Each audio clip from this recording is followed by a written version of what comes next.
Hey guys, welcome back to my channel. My name is Wendy, and if you are new here and you enjoy this content, make sure that you subscribe and that you also like this video. In one of last week's videos, I talked about the NCLEX and how I had gotten 265 questions, and that if you were there researching, googling, YouTubing, oh my god, I got 265 questions, what do I do now? Like, I did that video and I'll post it up here. Well, after I posted that video last week, I realized, oh my god, it is my 8th year nurse anniversary this month, and it was actually last week when I realized that it's been 8 years since I passed the NCLEX and since I officially became a registered nurse. So it's so crazy because time flies so fast, but I kind of wanted to talk a little bit about that story. And just so I start from the beginning, so I did a associate's degree nursing program, and I won't go much into detail just because I also have another video talking about my 12-year nursing journey, and I'll post it up here. It's super long because it's like a get ready with me. So I did an ADN program, so it was 18 months. So, and this was back in 2011 when I graduated from nursing school and when I took the NCLEX. I actually graduated May of 2011 and I took the NCLEX early July. Was it early July or late June?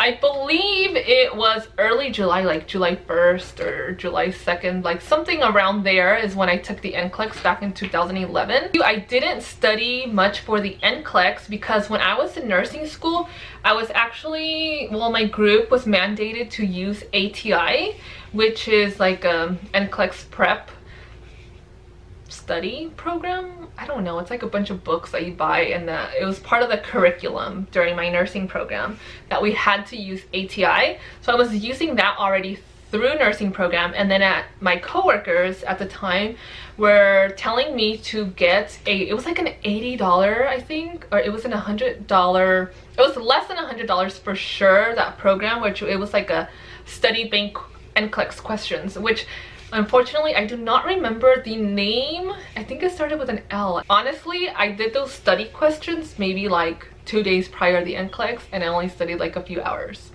So maybe that's why I got 265 questions. I don't know. But in my mind, I was like, I went to nursing school for 18 months. I did the ATI. Why do I have to keep studying? Let me just go take the NCLEX, sign up for the NCLEX. You know, if I just studied a few hours and a few days before the NCLEX was scheduled, well, too bad, let's just get it over with. So I went to go do the test, and a bunch of my classmates actually took the NCLEX together. So of course it was like, you know, minimum is 75 questions and the max that you can take questions are 265. Nobody wants to get 265 questions, but of course I did, probably because I didn't study. I don't know, but I passed, so it's okay. So when I saw, you know, when we had sat down for the test, I was actually, you know, doing the test, and I got to 75, and then I was like, okay, I'll probably like finish now. You know, it's 76. Oh my god, no, it went to 76 to 125, and then it got to 200, and I was like, I'm gonna get all the way to 265, which I did. And the test started at 8 a.m. all the way to 1 p.m. I didn't leave until 1 p.m. It was 8, 9, 10, 11, 12, 1. 5 hours of taking that test. And not only was it 5 hours, but it was only one break for like to go to the restroom, and that was it. And of course you're being monitored like all over the place. Like people are watching you.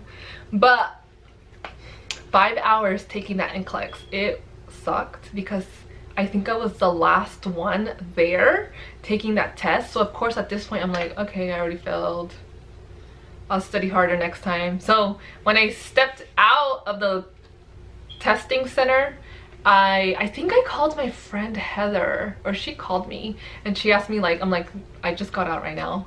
And You know, I think I did. I'm almost positive that I did talk to my friend Heather because we took the test together, if I remember correctly. And yeah, I don't remember if I cried with her on the phone, but I remember if I didn't cry with her on the phone, it was after I hanged up with her and I was crying like, oh my god, I failed. So the whole, you know, it was like 4th of July and all that, and I was like all bummed out because I thought I failed. So there's like this little NCLEX trick that after you take the NCLEX, because it won't tell you right away whether you passed or not. So there's this trick where you actually try to go back onto the site to sign up for the NCLEX again, and supposedly that if it lets you sign up again, that means you failed, and if it doesn't let you sign up again, that means you passed. So of course, like, I get home and I'm like doing it, and then I keep doing it for days afterwards, and then Monday comes around. I think, was it Monday? Let me check. It was July 5th of 2011. It was a Tuesday. It was a day after 4th of July. I found out that I passed. And this is how I found out that I passed, actually. So one of our nursing clinical instructors actually worked at the same hospital that I worked at, because as you guys know, I did a Paradigm nursing program, which is a very short program where I got sponsored. And I talk about all that, like, nursing journey once again in that Get Ready With Me 12-year nursing journey that I did. And she called me at 6 in the morning telling me that I passed. Like, she woke me up from my sleep and she called me and told me, you passed, blah. So of course I'm like, okay, thanks. And I didn't believe it at all because I had to see it for my own eyes. So I get out of bed, I go onto my computer, and I'm like, you know, searching, and there it is, my name. I passed. I was like officially a registered nurse, so I was so freaking happy. But I didn't stop there. I was happy, yes, I was happy, but then I was like, is this really real? So I logged off again, and then I went back in again, and it was there. And I probably did that like 2 or 3 times because I couldn't believe it, but I was so happy. It was like such a huge accomplishment of mine because, you know, I went through a lot of things before getting like personal struggles before getting to the point where I became a registered nurse. So I was so happy. Not only was it an accomplishment for myself, but an accomplishment for my parents. As you guys know, I'm first generation Mexican American, and I was like the first one to graduate from college. So it was like such a huge accomplishment, and I know like that made my parents so proud, and it made like everything that they've been through worth it. If you're taking the NCLEX, good luck to you, because I'm sure you will pass. Like I said in my other video, if this is meant to be for you, you will become a nurse no matter how long it takes for you to become a nurse. Whether you fail the NCLEX once, twice, 3 times, 4 times, a million times, doesn't matter. And don't let any like test bring you guys down. If you guys like think that you failed or you did fail, that doesn't really mean anything. Once again, the care that you provide to the patient at the bedside, interaction that you're having with the patient, the family, all that is what truly matters, not really how many times you took the NCLEX. But I really wanted to share that story with you guys, and don't be like me, make sure you do study for that NCLEX, and I'll see you next week. Bye.